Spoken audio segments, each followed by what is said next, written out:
ಇನ್ನೊಂದು ಒತ್ತಿಬಿಟ್ಟು ಹೇಳ್ತಿದ್ದೀನಿ, ನಾನು ಯಾರು ಕೂಡ ನಿಮ್ಮ ಮನೆಯಲ್ಲಿ ನಿಮ್ಮ ಮಕ್ಕಳು, ನಿಮ್ಮ ಹೆಂಡತಿ, ನೀವೆಲ್ಲರೂ ಚೆನ್ನಾಗಿರ್ಬೇಕು ಅಂದರೆ ಸನ್ಯಾಸಿ ದೇವ್ರನ್ನ ಯಾರೂ ಆರಾಧನೆ ಮಾಡಬೇಡಿ. ನಿಮ್ಮ ಧರ್ಮಕ್ಕೆ ಸೇರಿದರೆ ನೀವು ಹೋಗಿ ಕೈ ಮುಗಿರಿ. ಉಳಿದವ್ರಿಗೆಲ್ಲರಿಗೂ ಕೈ ಮುಖ ಬಂದಿರ 100%. ಬರ್ದಿಟ್ಟು ಕೇಳಿ ಹಂಗೆಲ್ಲ ಏನಿಲ್ಲ. ನೀವು ಡೈರೆಕ್ಟಾಗಿ ಗುರುಗ್ರಹನೇ ಆರಾಧನೆ ಮಾಡಿ, ದಕ್ಷಿಣಾಮೂರ್ತಿನ ಆರಾಧನೆ ಮಾಡಿ. ಅವ್ರಿಗಿಂತ ದೊಡ್ಡ ಗುರುಗಳು ಯಾರೂ ಇಲ್ಲ. ನಾನು ಒಪ್ಪನಾಗಿ ಹೇಳ್ತಾಯಿದ್ದೀನಿ. ಗ್ರಹಗಳಲ್ಲಿ ಗುರುಗ್ರಹ ತುಂಬ ಪವರ್ಫುಲ್ ಗ್ರಹ. ನೀವು ಆರಾಧನೆ ಮಾಡಿ. ಅವ್ರನ್ನೇ ಮರ್ತುಬಿಟ್ಟು ಅವರೆಲ್ಲರೂ ಪ್ರಪಂಚದಲ್ಲಿ ಹೆಂಗೆ ಗೊತ್ತಾ, ಮೂಲ ದೇವ್ರನ್ನೇ ಮರ್ತುಬಿಟ್ಟಿದ್ದಾರೆ 100%. ಭಾಳ ಚೆನ್ನಾಗಿ ಅರ್ಥ ಮಾಡ್ಕೊಳ್ಳಿ. ಇದು ಪಕ್ಕ ರಿಸಲ್ಟ್ ಬರುತ್ತೆ. ಮಕರ ರಾಶಿಯಲ್ಲಿ ಯಾವುದೇ ಕಾರಣಕ್ಕೂ ಮಾಡಬೇಡಿ. 15ನೇ ತಾರೀಕಾದರೆ ಭರಣಿ ನಕ್ಷತ್ರ ವಿಪರೀತ ರಾಜಯೋಗದ ಒಂದು ದಿನ ಆಗುತ್ತದೆ. ಇದೇ ಪರ್ಟಿಕ್ಯುಲರ್ ಟೈಮ್ಗೆ ಮಾಡಬೇಕು ಅಂತೇನಾದರೂ ಸಾಕಷ್ಟು ಮುಹೂರ್ತಗಳಿದ್ದಾವೆ. ಅವ್ರಿಗೆ ಸಂದರ್ಭ ಪಟ್ಟಂಥ ಟೈಮಲ್ಲಿ ನೀವು ಮಾಡ್ಬೋದು. ಭಾಳ ರಿಸಲ್ಟ್ ಬರುತ್ತೆ. ಭರಣಿ ನಕ್ಷತ್ರ ಸ್ಟಾರ್ಟ್ ಆದಮೇಲೆ ನೀವು ಮಾಡ್ಬೋದು 100%. ಭರಣಿ ನಕ್ಷತ್ರ ಎಗ್ಲಾಟ್ಲಿ ತುಂಬ ಒಳ್ಳೆಯ ಟೈಮ್ ಬರ್ತದೆ. ಭರಣಿ ನಕ್ಷತ್ರ ಬಗ್ಗೆ ಸಾಕಷ್ಟು ಮಾಹಿತಿನ ನಾನು ಕೊಡ್ತಾ ಹೋಗ್ತೀನಿ. ತುಂಬ ಜನ ಈ ಭರಣಿ ನಕ್ಷತ್ರದಲ್ಲಿ ಯಾಕೆ ಮಾಡಿದ್ರೆ ಚೆನ್ನಾಗಿರುತ್ತೆ ಅಂತ ನಾನು ಹೇಳೋಕ್ಕೆ ಇಷ್ಟಪಡ್ತೀನಿ. ಸಾಕಷ್ಟು ಜನ ಒಂದೊಂದು ಮುಹೂರ್ತವನ್ನು ತಪ್ಪಾಗಿ ಕೊಟ್ಟಿರ್ತಾರೆ. ಆದರೆ ನೀವು ಕೇಳಿದಕ್ಕೋಸ್ಕರ ಹೇಳ್ತೀನಿ 100%. ಇವತ್ತು ನೋಡಿ, ಬಹಳ ಮಿರಾಕಲ್. 8ನೇ ತಾರೀಕು ನಿಮ್ಗೆ ಗೊತ್ತಿಲ್ಲದಲ್ಲೇ ಇತ್ತೀಚೆಗೆ ನಾನು ಜ್ಯೋತಿಷ್ಯರು ಆಗ್ಬೋದು ಅಂತ ತುಂಬ ಜನ ಹೇಳ್ತಿರ್ತಾರೆ. ಜ್ಯೋತಿಷ್ಯ ಬಂದು ಓದಿರ್ತಕ್ಕನೇ ಜ್ಯೋತಿಷ್ಯ ಆಗೋಕ್ಕಾಗಲ್ಲ. ಹಾಗಾಗಿ ವಿದ್ಯೆ ಬೇರೆ, ಜ್ಞಾನ ಬೇರೆ. ಜ್ಞಾನ ಇದ್ದವನಿಗೆ ವಿದ್ಯೆ ಇರೋಕ್ಕಲ್ಲ, ವಿದ್ಯೆ ಇದ್ದವನಿಗೆ ಜ್ಞಾನ ಇರೋಕ್ಕಲ್ಲ. ಏನು ಹೇಳಿ, ಜ್ಞಾನವನ್ನು ಭಗವಂತ ಕೊಟ್ಟಿರ್ಬೇಕು. ಅದು ಅಸ್ಟ್ರಾಲಜಿ ಜ್ಞಾನವನ್ನು ಅವನೇ ಕೊಡಬೇಕು. ಅದು ಕಲ್ತ್ಕೊಬರೋಕ್ಕಾಗಲ್ಲ 100%. ಬರ್ದಿರು ಕೇಳಿ ಹೋಗ್ಬಿಟ್ಟು ಬಹಳ ಮಿರಾಕಲ್.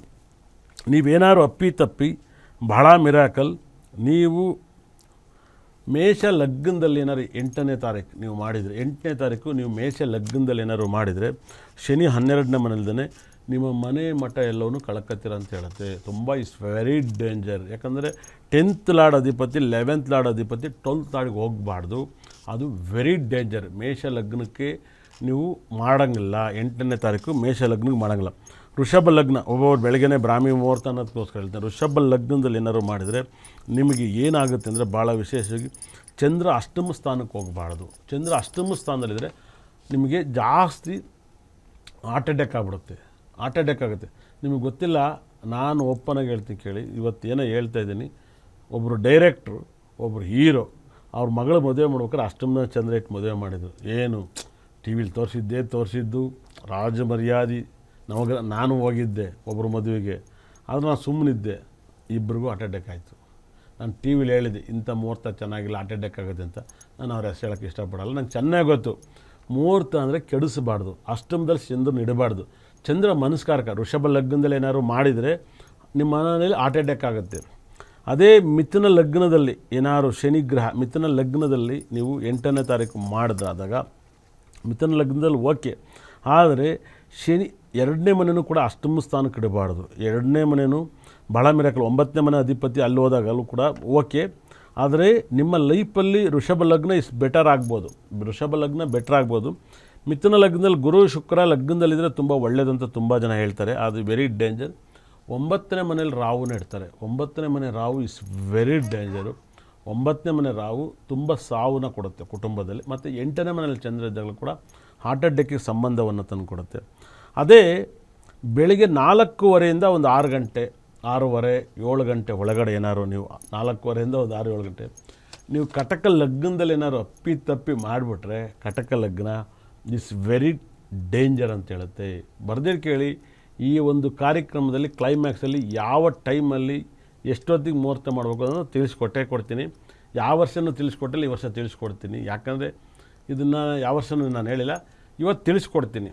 ಈ ವರ್ಷದಲ್ಲಿ ಯಾವ ಟೈಮಿಗೆ ಮಾಡಬೇಕು ಅನ್ನೋದನ್ನು ನಾನು ಪರ್ಫೆಕ್ಟಾಗಿ ತಿಳಿಸ್ಕೊಡ್ತೀನಿ. ಆ ಟೈಮಿಗೆ ನೀವು ಖಂಡಿತ ಕೂಡ ಮಾಡಿ, ಒಳ್ಳೆಯದಾಗಲಿ. ಅದೇ ರೀತಿಯಲ್ಲಿ ನಿಮಗೆ ಬೇಕಾದರೆ ನಿಮಗೆ ಫೈನಾನ್ಸ್ ಕಲ್ಲನ್ನು, ಕುಬೇರ ಗ್ರಹದ ಕಲ್ಲನ್ನು ಕೇಳಿಸ್ಕೊಳ್ಳಿ, ಮತ್ತು ಶುಕ್ರ ಗ್ರಹದ ಕಲ್ಲನ್ನು ತೆಗೆದಿಸ್ಕೊಳ್ಳಿ, ಮತ್ತು ಗುರುಗ್ರಹದ ಬ್ಯಾಸ್ಲೆಟನ್ನು ತರಿಸಿ ಇಟ್ಕೊಳ್ಳಿ. ತುಂಬ ಒಳ್ಳೆಯ ಸ್ಟೋನ್ ಸಿಕ್ಕಿದೆ ನನ್ನ ಲೈಫಲ್ಲಿ. ಸಾಕಷ್ಟು ಒಳ್ಳೆಯ ಆ ಥರ ಬ್ಯಾಸ್ಲೆಟ್ ಮತ್ತೆ ಸಿಗಲ್ವೇನು. ಹಾಗಾಗಿಯೇ ನಾನು ವರಮಹಾಲಕ್ಷ್ಮಿ ಕೊಡಬೇಕಂತೆಲ್ಲ ತುಂಬ ತಂದಿದ್ದೀನಿ. 100% ಕೊಡಬೇಕು ಅಂತ. ಯಾರು ತಂದರೂ ಕೊಡ್ತೀನಿ. ನಾನು ಡೈಲಿ ಕ್ಲೈಂಟ್ರಿಗೂ ಕೊಡ್ತೀನಿ, ನಿಮಗೂ ಕೊಡ್ತೀನಿ. ಗುರುಗ್ರಹದ ಬ್ಯಾಸ್ಲೆಟು, ಕಲ್ಲು ಎಲ್ಲದೂ. ಏನಕ್ಕೆ ಕಟಕ ಲಗ್ನದಲ್ಲಿ ನಾನು ದಯವಿಟ್ಟು ಮುಹೂರ್ತವನ್ನು ಕೊಡ್ತೀನಿ. ದಯವಿಟ್ಟು ಅರ್ಥ ಮಾಡ್ಕೊಳ್ಳಿ. ತುಂಬ ಜನ ನೀವು ಕಮೆಂಟ್ಸ್ ಮಾಡ್ಬೋದು ನಿಮ್ಮ ಡೇಟ್ ಆಫ್ ಬರ್ತ್ ಬಗ್ಗೆ. ನಾನು ಉತ್ತರ ಕಮೆಂಟ್ಸ್ ಕೂಡ ಕೊಡ್ತೀನಿ. ಫೇಸ್ಬುಕ್ಕಲ್ಲಾರು ಮಾಡಿ, ಯೂಟ್ಯೂಬಲ್ಲಾರು ಮಾಡಿ. ನಿಮ್ಮ ಬಗ್ಗೆ ಕೇಳೋರು ಎಲ್ಲರೂ ಕೂಡ ನೀವು ಕಮೆಂಟ್ಸ್ ಮಾಡಿ. 100% ಫೇಸ್ಬುಕ್ಕಲ್ಲಿ ಕಮೆಂಟ್ಸ್ ಮಾಡಿ. ಕಟಕ ಲಗ್ನದಲ್ಲಿ ಇವತ್ತು ಖಂಡಿತಲ್ಲೂ ಕೂಡ ನಿಮಗೆ ಮುಹೂರ್ತವನ್ನು ಕೊಡ್ತೀನಿ. ದಯವಿಟ್ಟು ಪೆನ್ನು ಪೇಪರ್ ತಗೊಳ್ಳಿ, ಬರ್ಕೊಳ್ಳಿ. ಇಲ್ಲಾಂದರೆ ಯೂಟ್ಯೂಬಲ್ಲಿ ನೀವು ರಿವರ್ಸ್ ಮಾಡ್ಕೊಳ್ಳಿ. ಗ್ಯಾರಂಟಿ ಟಿ ವಿಲಿ ಯೂಟ್ಯೂಬಲ್ಲಿ ಇರುತ್ತೆ, ಫೇಸ್ಬುಕ್ಕಲ್ಲಿರುತ್ತೆ. ನಿಮ್ಗೆ ನೋಡದೇ ಇದ್ದರೂ ಮುಂದೆ ಒಂದು ಸರಿ ಸೇರಿಸಿ ಯಾವ ಟೈಮಲ್ಲಿ ವರಮಹಾಲಕ್ಷ್ಮಿ ಹಬ್ಬ ಮಾಡೋಕ್ಕೋ ಅದು ಮಾಡಿದ್ಮೇಲೆ ಏನೆಲ್ಲ ಒಳ್ಳೆಯದಾಗುತ್ತೆ, ಎಷ್ಟು ಒಳ್ಳೆಯದಾಗುತ್ತೆ ಇರೋದ್ರಲ್ಲಿ ಕೊಡ್ತೀನಿ 100%. ಇದ್ರಲ್ಲಿ ತುಂಬ ಟಾಪ್ ಅಂತ ನಾನು ಕೊಡ್ತಿದ್ದೆ.